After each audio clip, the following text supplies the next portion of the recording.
So, Mimi Lack on Kate's Literary Merit. Thank you, Kate. That was wonderful. I think that as a culturally displaced English American person, I'm highly qualified to say that you have literary merit coming out of every sweaty pore of yourself and these guys. Sweat seemed to be a recurrent theme in your writing, and I appreciated that.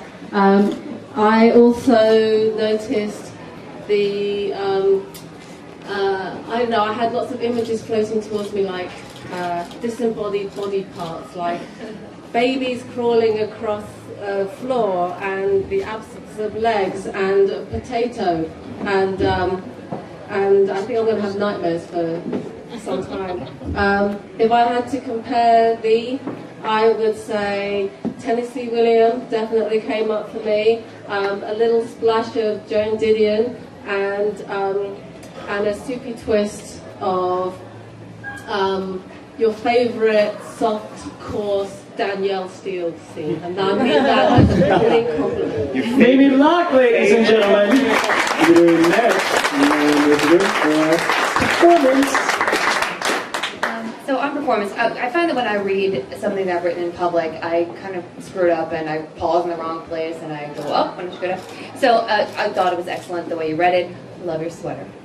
Big enough sweat. No, but I first of all, there were a couple of phrases I agree that you know, there were a lot of references to sweat. You said damp with perspiration. Damp, just, oh God. Like, it's one of, my best friend is here. We just had a list going of like the words that make us cringe. But it was good, it caught my attention and it seemed appropriate. I'm not criticizing, I'm just saying, oh wait. When you said the sprinkler had a wide smile, which I just thought was so fantastic. I have just such great memories of the big sort of curved sprinkler. And my uncle actually has lost both of his legs in a car accident, and I've never been able to really speak with him about sort of what that's like, or or to his wife about kind of how that works. So I stopped taking notes at that point because I sort of dove into the story with you, and it was really fascinating, and it was a wonderful depiction and a very touching depiction of somebody you know, dealing with a family member who's been recently disabled. So thank you for that. It was wonderful. Melissa Griffin, ladies and gentlemen. Now over to John Wolanske. Well, Kate, I saw in your bio that you thrive off of awkward moments. Make it awkward. Go ahead.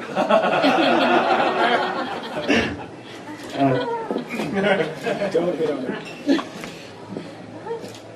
We're there. This is awkward. Yes, it is awkward. I will stop with the awkwardness. I also saw you're from Marin, but the vibe of the story is much more hard-edged. Reminded me of Orinda and all the graveyards.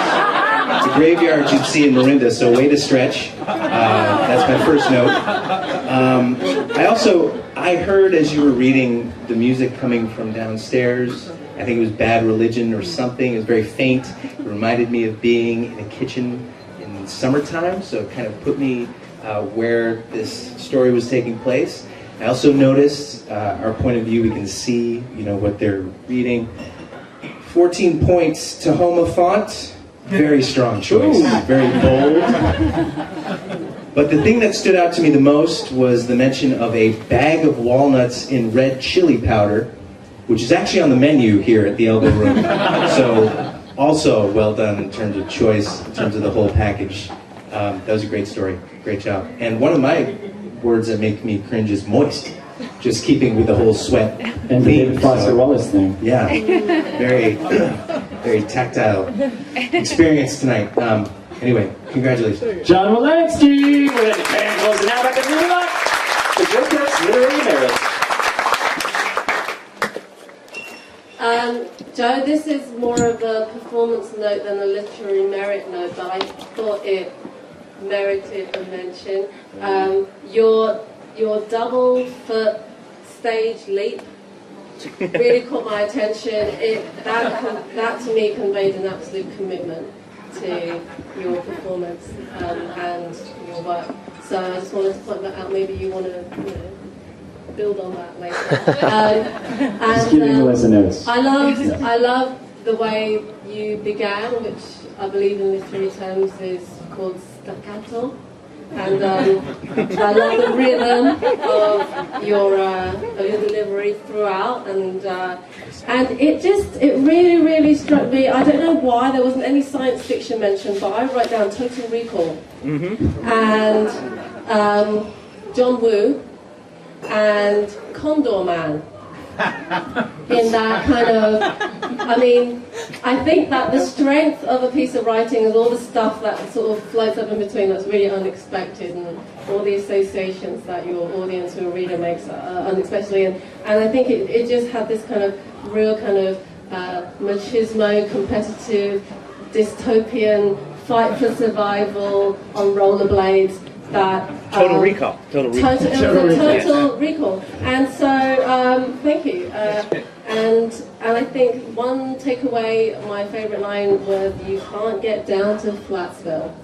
And I think that's a really good piece of advice for all of us tonight. So, thank you very much. It was fantastic. Name it lock. I don't know what you just said. Okay. So, Joe, on performance. Way to stick the landing. Also, I love that you read from a book like have been published. Check it out, bitches. I got a book. So, you know, good prop there. So I loved the story. It was very visceral. I loved Watermelon Hill. It was very graphic. I loved, maybe you have brothers. I have 3 older brothers, and the notion that the person who's compassionate called you a dickweed is something that only people, I think, with a lot of close male relatives can understand. 4 brothers. 4 brothers? See? I knew it. Also, you know, there were so many great phrases in there. You called a smoking gumbo, eyeballs shaking like ice cubes in a martini shaker. Like a crippled hippo to describe beauty, which I'll never be able to get their same way again, and black flatulence, which okay. So I just thought it was one. Is that from the chili roasted almonds? Okay. So no, I just thought it was wonderful, extremely graphic, and you really felt like you were there. I've never rollerbladed before, but it was very accessible, even for people who've never sort of been in that situation. God bless us. Give it up for Melissa Griffin performance. And now back to John Wolanske. I agree with many of Melissa's comments. I actually wrote that too. Really badass move, just bringing a book right up to read from. It's kind of like wearing the green jackets opening round of the Masters. Announcing yourself. Strong moves, very strong. I thought it was great. I'm glad I didn't wear my Database Ninja t-shirt. But I thought that the story was very much like a Database Ninja. It was kind of crept up on you. It was very smooth, kind of lethal, but there was a lot of information like a Database Ninja would have at his disposal. So also well done. I love the imagery. I love, great word choice throughout. I was hooked from the get-go, and it just kind of felt like a rolling snowball. I want to know how it ends. Maybe, I sense, some testicular damage. You can knee me in the crotch at intermission. That would be a satisfying ending. I could buy the book. Could I buy the book off of you? Well, he needs you in the corner. $10 over in the corner. $10 over in the corner. Selling. Winning. Again, Joe.